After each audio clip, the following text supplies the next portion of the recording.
On the back of the squares, draw a diagonal line as shown and then lay on top of your unit from step 1.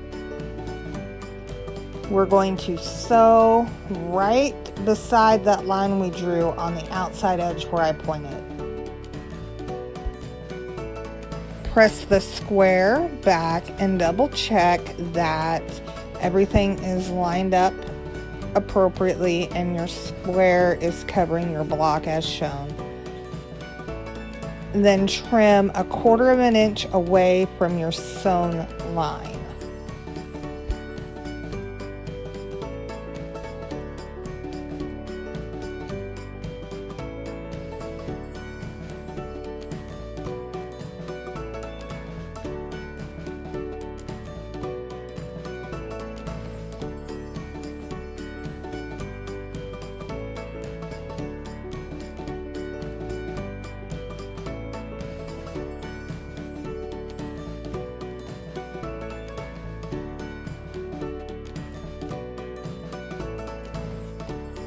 This is the lead and pencil wood section of your pencil quilt block.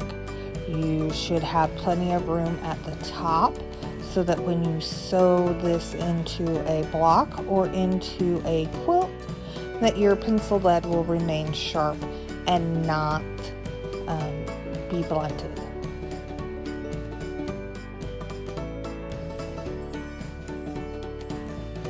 Sew your pencil body to your wood lead unit. Press towards the body. If using more than one of these in a quilt block, remember to press half of them towards the body and half of them towards the wood.